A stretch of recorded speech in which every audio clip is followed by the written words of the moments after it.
ব্যক্তি ছিল।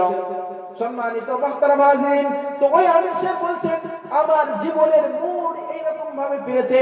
একদিন আমি আমার 4 চাকা করে ড্রাইভার সাহেব আছে বাড়ি থেকে বার হয়েছি, আমি আমার অফিসে যাওয়ার উদ্দেশ্যে। বাড়ি থেকে অর্ধেকটা রাস্তা আসার পরে হঠাৎ গাড়ি বন্ধ হয়ে যায়। ড্রাইভার সাহেব গাড়ি থেকে নামে, সব পার্টস চেক করার পরে কোনো রকমের সমস্যা পাই নাই।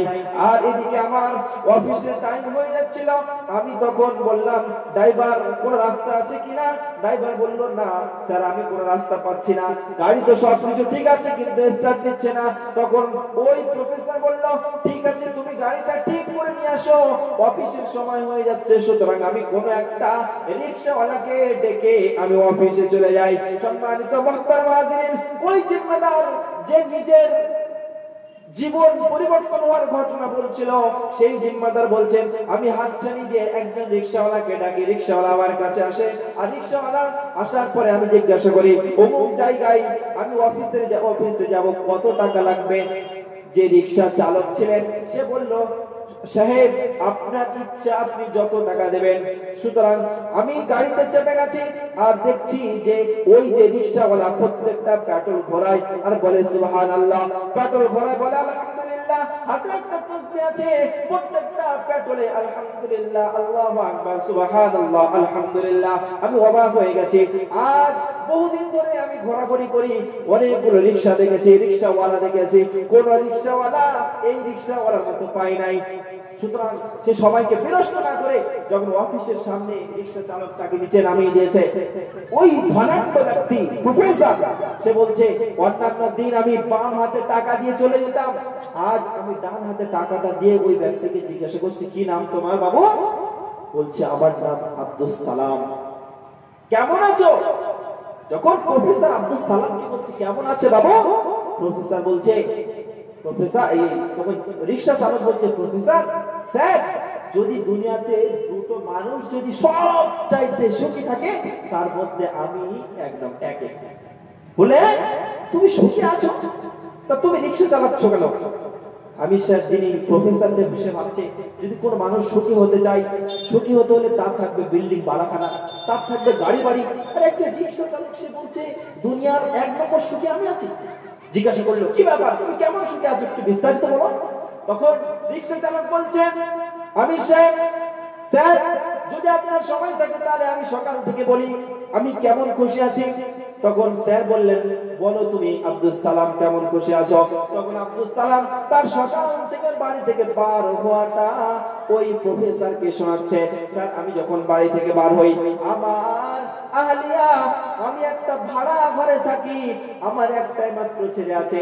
আমি সকালবেলা উঠি আর আমার ছেলেটাকে নিয়ে আমি যখন বাড়ি থেকে আমার রিকশা নিয়ে বার হই তখন আমার আহলিয়া আমার স্ত্রী আমার ওয়াইফ রাস্তায় আসার পরে আমার দিকে বরকা পরিহিত ভাবে দাঁড়িয়ে থাকে আর আমার দিকে ফলফল করে তাকিয়ে থাকে। আমি যতক্ষণ না সোজা রাস্তা গিয়ে অন্য কোন রাস্তায় ঢুকে না যাব ততক্ষণ আমার বিবি আমার দিকে তাকিয়ে থাকে। আর আমি এটাও দেখেছি তার চোখ থেকে টস টস করে পানি পড়তে। সম্মানিত মুহতারাম হাজিরিন, রিকশাওয়ালা বলছে স্যার আমি চলে যাই রাস্তায়, আমার সন্তানকে একটা মাদ্রাসায় দাখিল করে দিয়ে আমি চলে যাই। আর যখন কোন মানে যারা রিকশাতে চড়বে যখন কোন ব্যক্তি আসে আমার রিকশায় চাপার জন্য আমি তাকে প্রথম শর্ত দিয়ে দিই আমি রিকশায় আপনাকে নিয়ে যাব, তবে আল্লাহু আকবারের ধ্বনি যেই মাত্র আমার কানে আসবে আমি আর পেট্রোল ফেলবো না, পেট্রোল ভরাবো না, সেখানে আপনি সেখান থেকে চলে যাবেন। পারলে টাকা দেবেন আর না পারলে আমাকে টাকা দিতে হবে না। তারপরে সকাল থেকে নিয়ে আমি সেই ইশার আগ পর্যন্ত এমন ভাবে আমি রিকশা চালাই। আমার অনেক ভাইরা আছে তারা এই বিল্ডিং এর থেকে ওই ওপারের বিল্ডিং পর্যন্ত যাবে, তাদের কাছে 100 থেকে 200 টাকা নিয়ে তাদের সঙ্গে বদতমিজি করে বেহাই করে, কিন্তু আমি আজ পর্যন্ত কোনো মানুষকে ঠকাইনি। সুতরাং যখন রাত হয়ে যায় আমি সেখান থেকে বাড়ি ফিরি। বাড়ি যাওয়ার পরে যখন আমি আওয়াজ দিই গেটে, সঙ্গে সঙ্গে আমার গেট খুলে যায়, আমার বিবি আসে আমার হাতটা ধরে আর আমার ছেলেটা এসে আমার রিকশাটা নিয়ে রিকশা জায়গায় রেখে দেয়।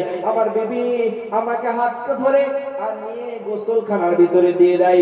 যদি ঠান্ডার সময় হয় তাহলে আমার জন্য গরম পানির ব্যবস্থা করে, আর যদি গরমের সময় হয় তাহলে আমার জন্য ঠান্ডা পানির ব্যবস্থা করে। আমাকে গোসল করিয়ে গা মুছিয়ে যখন ঘরের ভিতরে যাই কাপড় আমাকে পরিয়ে দেয়, দেওয়ার পরে যদি গরমকাল হয় আমার জন্য বাতাস করে দেয়। সম্মানিত মুহতারাম হাজিরিন, রিকশা চালক বলেন তারপরে যখন একটু পরে ঈশার আজান হয়ে যায়, ঈশারের সময় আমি আমার সন্তানকে নিয়ে মসজিদে চলে যাই। চলে যাওয়ার পরে নামাজ আদায় করি। আর নামাজের পরে যে 2.5 ঘন্টা মেহনত, আমি 2.5 ঘন্টা থাকতে পারি না, গরিব মানুষ, সময় কম, যার কারণে কিছুক্ষণ মেহনত করার পরে আমি বাড়ি ফিরে আসি। আসার পরে একই প্লেটে আমি আমার স্ত্রী আমার সন্তান খানা খাই। খানা খাওয়ার পরে সূরা ওয়াকিয়া পাঠ করি, আবার আমি ঘুমিয়ে পড়ি। তবে একটা কথা বললেই না, রিকশা চালক স্যারকে বলছেন, স্যারকে বলছেন, হযরত স্যার একটা কথা বললেই না। কি কথা? যে প্রত্যেকটা রাত আমি যেন শাবে জুফাফ অর্থাৎ শাহগারাত অর্থাৎ যে আমাদের বাসরাত বলে, প্রত্যেকটা রাত, আজ থেকে আমার বিয়ে হয়েছে 3 বছর হয়ে গেছে, কিন্তু আমি প্রত্যেকটা রাত যেন আমি বাসর রাতের মতো করে কাটাই। কি করে? হ্যাঁ, সারাদিন অক্লান্ত প্রচেষ্টা করি, আর রাতের বেলা যখন আমি আমার বিবির পেহলুতে শুই, তখন আমার মনে হয় যেন আমি বাসর রাতের মতো আজকে রাত পার করলাম। সম্মানিত মুহতারাম হাজিরিন, এই কথাগুলো প্রফেসর শুনছে, এইরকম ভাবে আওয়াজ করছে। যখন সমস্ত ঘটনা বলার পরে তখন এই আব্দুস সালাম রিকশাওয়ালা প্রফেসরকে বলছেন, সাহেব আপনি আপনার ব্যাপারে বলুন, আপনার দিন কেমন কাটছে? তখন প্রফেসর বলছে, আমার এই নিঃশ্বাস নেওয়া আর ফেলা আমার কেমন কাটছে। শোন, গতকাল রাতের একটা ঘটনা শোনাই। কে বলছে? ওই প্রফেসর, যে মানে হাই লেভেলের প্রফেসর, সে তার জীবনের গল্প শোনাচ্ছে। বলছে আগামী গতকাল যখন রাত হয়ে গেছে, বাড়ি ফিরতে রাত যখন একটু বেশি হয়ে গেছে, বাড়ি থেকে কলিং বেল বাজাচ্ছি, কোনো দরজা খুলছে না। কলিং বেল বাজাতে বাজাতে আমার হাত ব্যথা হয়ে গেছে। পাশের বাড়ির একজন মহিলা আওয়াজ দিয়ে আমার বাড়ির লোকের কাছে বলছে, ওই কাজের মহিলা দরজা খুলে দিয়ে প্রফেসর বাড়ি চলে এসেছে। অনেক পরে এদিকে কাজের মেয়ে তার ঘরে টিভি দেখছে, ফুল আওয়াজে, সেও শুনতে পাচ্ছে না। আমার মেয়ে দরজা খুলে দিল, দিয়ে চলে গেল। আমি হাত পা ফ্রেশ হয়ে যখন ডাইনিং টেবিলে খেতে বসেছি, দেখছি যে আদা কাঁচা ছড়িয়ে ছিটিয়ে আছে। টাকার অভাব নেই, বিভিন্ন রকম ভাবে খাওয়ার ইন্তজাম করি, কিন্তু কোনটা আছে কোনটা নেই। খেতে যখন বসেছি, খানাতে লবণ হয়নি। আমি আমার মেয়েকে বললাম, ও মা, আমার জন্য একটু লবণ দাও না। সঙ্গে সঙ্গে আমার মেয়েটা এসে হাতে একটা লবণের পেয়ালা এনে এমন করে ডাইনিং টেবিলের উপরে রেখেছে যে লবণটা ডাইনিং টেবিলের উপরে, কিন্তু পেয়ালাটা নিচে পড়ে গেছে। আর যাওয়ার সময় বলছে, তুমি বাচ্চা বাড়িতে না আসলে আমরা একটু বেশি আনন্দে থাকছি। ওদিকে দ্বীপ জলের একটা নাটক আমার ছেড়ে গেল। কে বলছে? প্রফেসর বলছে, তার জীবনের কাহিনী বলছে, রাতের কাহিনী। সম্মানিত মুহতারাম হাজিরিন, যখন সমস্ত ঘটনা শুনলেন, শোনার পরে প্রফেসরের মনে একটু দয়া হয়েছে যে না আব্দুস সালাম, তুই যেমন ভাবে তোর জীবনের মোড় ঘুরে গেছে, আমি চাই। কি করে তোর জীবনের মোড় ঘুরলো? সে বলল, আমাদের এখানে একটা আমির সাহেব আছেন, সেখানে গেছিলাম, তার সঙ্গে মোলাকাত করার পরে আমি দিনের রাস্তায় বেরিয়ে গেছিলাম, সুতরাং আপনিও চলুন।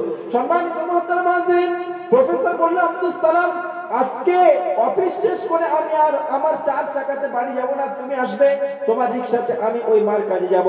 সম্মানিত মুহতারাম হাজিরিন, সেই আমির সাহেব অর্থাৎ আব্দুস সালাম রিকশা চালক সেই প্রফেসরকে নিয়ে আমির সাহেবের কাছে গিয়েছে। মাগরিবের নামাজ যখন হয়েছে, আজ নামাজ যখন হয়, তখন ওই প্রফেসর ওযু করতে গেছে। প্রথমে পা ধুয়ে, ওযুর আগে পা ধুই নাকি? কিন্তু জানে না, কোনোদিন নামাজই পড়ে, পাটা আগে ধুয়ে নিয়েছে। তারপরে আধা কাঁচা করে ওযুটা কমপ্লিট করেছে, করার পরে নামাজ পড়ছে। নামাজের পরে মনে হলো একটু দয়া হলো, তশকিলে বসেছে। কিছুক্ষণ আমির সাহেবের মুখ থেকে গুরুত্বপূর্ণ কথা শোনার পরে 3 দিনের তশকিল যখন হচ্ছে, ওই প্রফেসর নাম লিখিয়ে দিয়েছে। নাম তো লিখিয়েছে, কিন্তু মনে মানছে না যে জামাত কি হবে। কিন্তু রাত যখন হয়েছে, খেতে বসেছে। বলছে, যখন আমরা খেতে বসেছি, একটা প্লেটে 2 জন, জীবনের প্রথম এমন একটা আমি খানা খাচ্ছি। লাউ বড় বড় দেখা যাচ্ছে, পানি যে শুরু আছে, শুরুটা পুরো পানি। প্রফেসর সাহেব বলছে, লাইফের প্রথম তারা জীবনের মোড় যে ঘুরে গেছে, সেটা বর্ণনা করতে করতে বলছে যে লাইফের মোড় ঘুরেছে কেমন ভাবে। দেখুন, যে খেতে বসেছি, এদিকে শুরুটা পুরো পানি, আর যেটা দরকার ছিল কুমড়ো, সে ড্যাম করে তাকিয়ে আছে। আমি যখন ভাবলাম যে খেতেই যখন বসেছি সুতরাং খেয়ে নিই। আমির সাহেবের প্লেটে বসেছি। আমি যেহেতু একজন প্রফেসর, তাই আমির সাহেব আমাকে নিয়ে তার প্লেটে বসিয়েছে। সম্মানিত মুহতারাম হাজিরিন, যেটাই বলার কথা বলছে যে আমি কুমড়োটা নিয়ে যখন একটা দাঁতে চাপ দিয়েছি, তো খোদার কসম করে বলছি আমার ওই একটা দাঁতের কামড়ে আমি কত 70 রকমের স্বাদ পেয়েছি। জোরে বলে যাবে না সুবহানাল্লাহ? কত রকমের? 70 রকমের স্বাদ পেয়েছি। যখন আমি ওই কুমড়োতে স্বাদ পেয়েছি তখন আমি ভাবলাম না, এর মধ্যে নিশ্চয়ই কামিয়াবি আছে, সুতরাং আমাকে জামাতে যেতে হবে। 3 দিন চলে গেছে, 3 দিন থেকে বাড়ি যাইনি। টাকা ছিল প্রফেসরের কাছে, আরো 3 দিন, এক চিল্লা 1 মাস। তারপরে বলল আমি সাল লাগিয়েছি। আর যেহেতু শিক্ষিত একজন প্রফেসর, তাই তিনি বলছেন আমি 70টা রাজ্যে আমি ঘুরেছি, আর শত শত মানুষ আমার মুখের কথা শুনে তারা ইসলাম গ্রহণ করেছে। একবার জোরে বলে যাবেন সুবহানাল্লাহ।